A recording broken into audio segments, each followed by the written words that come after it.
Number 1 వశీకరణ మాంత్రికుడు జ్యోతిష్యాలయం.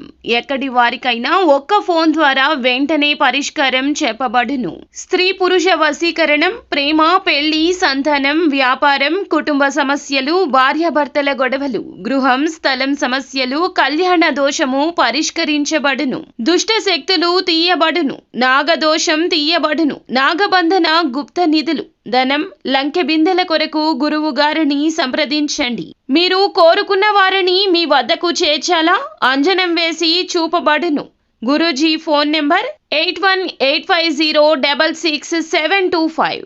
తులరాశి జాతకులు, ఈ రోజున మీరు తిట్టుకున్నా సరే ముమ్మారు జరిగేది ఇదే. 100% ఇలా జరగక మానదని జ్యోతిష పండితులు చెప్తున్నారు. ఏమిటి ఆ సంఘటన? ఈ రోజున మీకు ఎటువంటి పరిస్థితులు కలగబోతున్నాయి? కలిగే శుభ అశుభాలు ఏమిటో వీడియోలో తెలుసుకుందాము. వీడియో మీకు నచ్చితే తప్పకుండా ఒక చిన్న లైక్ అయితే చేసి మమ్మల్ని సపోర్ట్ చేయండి. ఇక ఆలస్యం లేకుండా వీడియోలోకి అయితే మనము వచ్చేద్దాము. ఈ రోజు దాదాపుగా అనుకూల ఫలితాలే గ్రహాల రీత్యా ఉన్నాయి. గ్రహాల యొక్క సంచారం యోగదాయకంగా ఉంటుంది. ముఖ్యంగా చంద్రుని యొక్క అనుకూలత అధికంగా ఉంటుంది. ఇందుల కారణంగా ఈ రోజున వీరికి రోజువారీ పనులన్నీ సక్రమంగా పూర్తవుతాయి. కాలం ప్రశాంతంగా నడుస్తుంది. ఇంకేమి కావాలి చెప్పండి?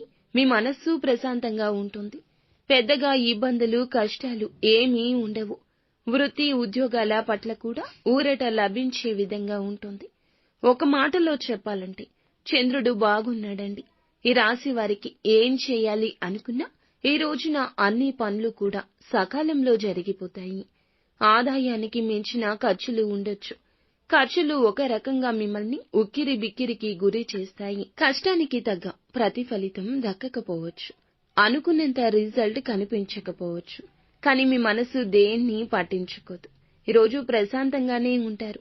అలాగే నేను చేయాల్సిన పని చేస్తున్నా కదా, నా తప్పు లేదు కదా, ఫలితం భగవంతుడే చూపిస్తాడులే అనుకుంటారు. భారాన్నంతా భగవంతునిపై వేస్తారు తప్ప మొండితనానికి పంతానికి పోరు. ఆరోగ్యం విషయంలో జాగ్రత్త అవసరం. శారీరకంగా అనీజీగా ఫీల్ అవుతారు. దీర్ఘకాలిక సమస్యలు బాధించవు. చిన్న చిన్న అనారోగ్య సమస్యలు ఇబ్బంది పెట్టొచ్చు. ఈ రోజు తలనొప్పి ఉంటే మరొక రోజు కాళ్ళు నొప్పులు, మొన్న ఏదో సమస్య, ఇలా చిన్న చిన్న సమస్యలు ఎదురు కావచ్చు. అధికంగా విశ్రాంతి తీసుకోండి. వివాదాలకు దూరంగా ఉండండి. లేదంటే అననుకూలత ఎక్కువ అవుతుంది. వ్యాపారస్తులకు అనుకూలత ఉంటుంది. ఉద్యోగస్తులకు మాత్రం ఒత్తిడి అధికంగా ఉంటుంది. పాత స్నేహాలు ఉపయోగపడతాయి. కొన్ని విషయాల్లో పాత పద్ధతుల్లో ముందుకు వెళ్లాల్సి ఉంటుంది. ఈ విధమైన ఆలోచన చేస్తారు. ఆధ్యాత్మిక చింతన, దైవ కార్యాలు, వినోద కార్యాలు ఈ రోజు ఊరట ఇస్తాయి. నిత్యము కూడా ఈ రాశి జాతకులు హనుమాన్ చాలీసాను పఠించుకోండి. సుబ్రహ్మణ్యేశ్వర స్వామిని ఆరాధించడం కూడా మేలు కలగ చేస్తుంది. అంతా మంచి జరుగుతుంది.